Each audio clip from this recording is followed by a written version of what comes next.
हरिहरपुर नाम के गांव में सुरेश नाम का गरीब किसान अपनी पत्नी राधा के साथ रहता था। सुरेश अपने गांव का सबसे गरीब व्यक्ति था। सुरेश रोज किसी न किसी के यहाँ मजदूरी करके थोड़े बहुत पैसे कमा पाता था। जितने रुपए की आमदनी होती उसी से ही दोनों का जीवन किसी तरह कट जाता था। सुरेश के पास रहने के लिए एक अच्छा घर भी नहीं था। उसका घर बहुत ही पुराना और मिट्टी का बना हुआ घर में रहता था।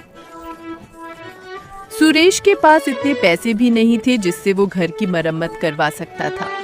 इसलिए कभी-कभी सुरेश खुद ही घर की मरम्मत किया करता था और खाने के लिए 2 वक्त की रोटी भी बहुत मुश्किल से जुटा पाता था। गरीबी होने के कारण सारे गांव वाले उन दोनों की पहनावा देखकर कोई भी इज्जत नहीं करते थे। जिस नदी से सभी गांव वाले पानी लेते थे, अगर उस नदी से पानी लेने सुरेश या सुरेश की पत्नी राधा पानी लेने जाते तो सभी गांव वाले उन्हें भगा देते थे। अरे कलमुही, तू फिर आ गई पानी लेने। गलती से भी अपना मटके में पानी भरने की कोशिश मत करना। रुक, हमें पहले अपना मटका भरने दे, फिर हमें यहाँ से जाने के बाद तुम अपना मटका भरना, समझे ना? राधा चुपचाप सारी बातें सुनती है और किसी को कुछ नहीं कहती है। सारी औरतों के चले जाने के बाद राधा उदास मन से मटके में पानी भरती है और घर जाकर अपने पति सुरेश से कहती है, हमारी क्या गलती है जो गांव वाले हमारे साथ ऐसा बर्ताव करते हैं? क्या गरीब होना गुनाह है?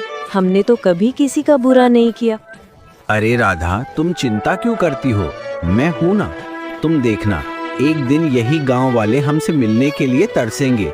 मजदूरी करके भी इतने पैसे नहीं कमा पाता जितने बाकी कमा लेते हैं, लेकिन तुम देखना, एक न एक दिन हमारा भी लोग सम्मान जरूर करेंगे। सुरेश मेहनती होने के साथ साथ दिल का भी बहुत अच्छा इंसान था। वो कभी किसी के साथ बेईमानी नहीं करता था। यही उसकी सबसे बड़ी खूबी थी। बारिश का मौसम होने के कारण एक रात आंधी के साथ साथ बहुत जोरों की बारिश होने लगी। सुरेश का घर कच्चा होने के कारण सुरेश को बहुत डर लगने लगा कि तूफान के साथ घर की छत उड़ न जाए। राधा, बाहर बहुत जोरों की तूफान के साथ साथ बारिश हो रही है। मुझे लगता है हमारे घर की छत ज्यादा देर तक नहीं टिक पाएगी। जी, मैं बोल रही थी, हमारे पास जो भी जरूरी सामान है ना, उसे हम एक बोरे में भरकर आपके भैया रामलाल के यहाँ दे आते हैं। हाँ, तुम सही बोल रही हो। चलो जल्दी जल्दी हमारी जरूरत के सामान को एक बोरे में भर देते हैं, फिर भैया के यहाँ चलेंगे। सुरेश और उसकी पत्नी कुछ जरूरी सामान को एक बोरे में भरकर कुछ दूर अपने भाई के घर जाने लगते हैं। सुरेश के भाई का घर पक्का मकान था। भैया, अरे ओ भैया, दरवाजा खोलो, कुछ काम है। क्या हुआ? इतनी बारिश में यहाँ क्यों आए हो? भाई, तुम्हें मेरे घर का हाल तो पता ही है। सारा सामान पानी में भीग ना जाए, इसलिए मैं कुछ अपना जरूरी सामान तुम्हारे घर में रखना चाहता हूँ। क्या तुम्हारा सामान मेरे घर पे? नहीं, मेरी पत्नी मुझे बहुत डांटेगी। तुम जाओ, अपने घर में ही रहो। सुरेश का भाई गुस्से में अपने घर के अंदर चला गया। सुरेश और राधा दोनों दुखी होकर अपने घर लौट जाते हैं। दोनों पूरी रात अपने सामान की रखवाली के लिए रात भर नहीं सोते हैं।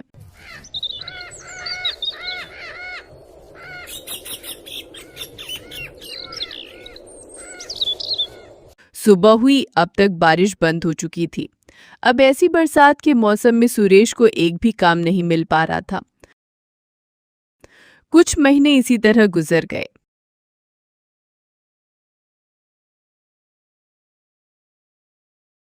एक बार सुरेश के गांव में कुछ अमीर लोग घुमाने आए। सभी अमीर व्यापारियों ने अपने अपने गाड़ियों में गांव देखने आए। तभी एक व्यापारी अपनी गाड़ी से गांव में आ जाता है। तभी अचानक जोर जोर से बारिश होने लगती है। रास्ता गीला होने के कारण उस व्यापारी की गाड़ी कीचड़ में फंस जाती है। उसने उस गाड़ी को निकालने की बहुत कोशिश की, पर वो बहुत कोशिश करने के बाद भी व्यापारी की गाड़ी कीचड़ से नहीं निकल रही थी। साथ ही साथ बारिश भी बहुत तेज हो रही थी। अरे तेरी की, अभी ही मेरी गाड़ी को फंसना था क्या? ऊपर से इतनी जोरों की बारिश हो रही है। तभी वहां से कुछ गांव वाले गुजर रहे थे। उनसे मदद मांगी। अरे भाइयों सुनो, मेरी गाड़ी कीचड़ में फंस गई है। क्या आप मेरी गाड़ी को निकालने में मदद करोगे प्लीज?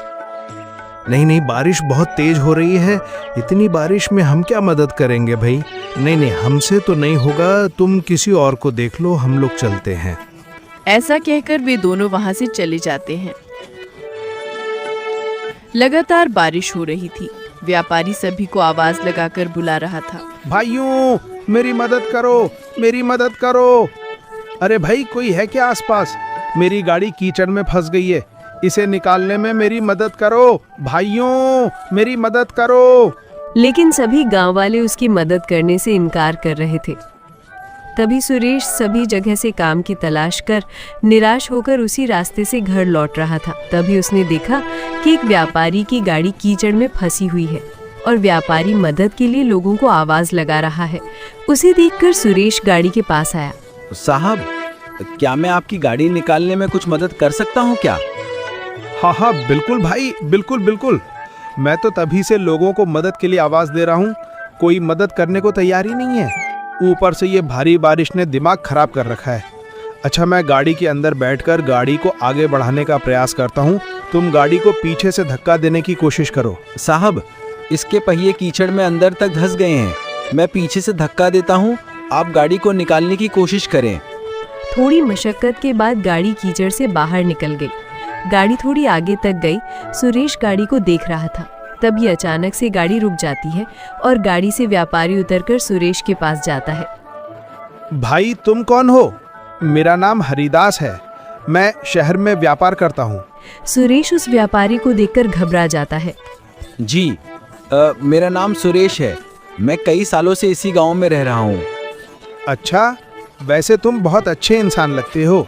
पिछले 1 घंटे से मैं यहीं फंसा हुआ था, किसी ने मेरी मदद नहीं की, सिर्फ तुमने मेरी मदद की। अब जाकर मेरी गाड़ी इस कीचड़ से निकल पाई है। मैं यहाँ गांव देखने आया था। जी, कोई बात नहीं, दूसरों की मदद करना तो हमारा फर्ज है। अब बारिश भी रुक चुकी थी।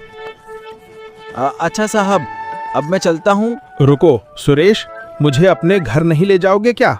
नहीं साहब, मुझ जैसे गरीब के घर जाकर आप क्या करोगे? मेरा घर मिट्टी का बना हुआ पुराना टूटा फूटा घर है, आपको मेरे घर जाकर कुछ नहीं मिलेगा। आप गांव देखने जाइए, मैं घर जाता हूँ। अब तो मैं एक बार तुम्हारे घर चलकर ही रहूंगा। जी, अब आप इतना कह रहे हैं तो चलिए। व्यापारी सुरेश को अपनी गाड़ी में बैठा लेता है। सुरेश पीछे बैठकर व्यापारी को अपने घर का रास्ता बताता है। कुछ देर बाद दोनों घर पहुंच जाते हैं। राधा, अरे ओ राधा, हमारे घर साहब आए हैं, उनका स्वागत नहीं करोगी क्या? जाओ, कुछ खाने को लेकर आओ। व्यापारी सुरेश का घर देखकर बहुत उदास हो गया। तुम क्या काम करते हो? साहब, क्या बताऊं, मैं तो कब से काम की तलाश में हूँ, कोई काम ही नहीं देता, बस इधर उधर से घूमकर मजदूरी का काम कर लेता हूँ। बारिश की वजह से वो भी बंद है। तब तक सुरेश की पत्नी एक प्लेट में एक गुड़ का टुकड़ा लेकर आई और बोली, साहब, हमारे घर में यही बचा है, कृपया इसे ही खा ले। हाँ हाँ, क्यों नहीं सुरेश, तुम्हें कोई काम नहीं मिल रहा है ना? अगर तुम चाहो तो मैं तुम्हें काम दे सकता हूँ। साहब, क्या सच में? क्या आप मुझे सच में काम देंगे? शहर में मेरे पास बहुत से काम होते हैं, सोच रहा था कि कोई ऐसे व्यक्ति को अपने साथ काम में रख लूं जो मेहनती और ईमानदार दोनों हो। तुम्हें देखकर मुझे ऐसा ही लगता है कि तुम में ये दोनों गुण हैं। साहब, कैसा काम करना होगा, कहाँ काम करना होगा, आप ये सब मुझे बता दीजिए, मैं आपके साथ काम करने के लिए तैयार हूँ। कोई ज़रूरत नहीं है इस घर में रहने की, और मैं तुम्हें कुछ दिनों बाद लेने आऊँगा। तुम मेरे साथ शहर में काम करोगे और वहीं रहोगे। मैं तुम्हें नया घर दिलवा दूंगा। ये सुनकर सुरेश और उसकी पत्नी बहुत खुश हुए। सुरेश ने गांव में घूम घूमकर इस खुशी को पूरे गांव में बताया, पर गांव वालों को उसकी बातों पर विश्वास नहीं हो रहा था।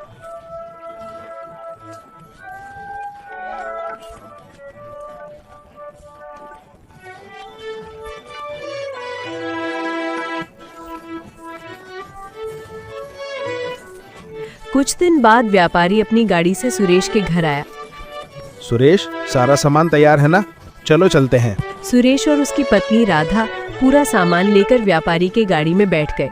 सभी गांव वालों का ध्यान उन्हीं पर था, यहाँ तक कि सुरेश का भाई भी उन्हें देख रहा था।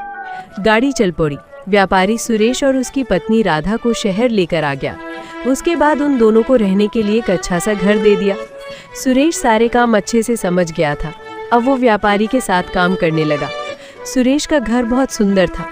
अब सुरेश बहुत अच्छे खासे पैसे कमा लेता था। धीरे धीरे करके सुरेश और उसके घर को देखने उसके गांव वाले शहर आने लगे थे। जिस भाई ने सुरेश का सामान को रखने से मना कर दिया था, अब वो सुरेश को भाई भाई कहता नहीं थकता था। सुरेश ने ईमानदारी और मेहनत के बल पर सब कुछ पा लिया। तो दोस्तों, कैसी लगी कहानी?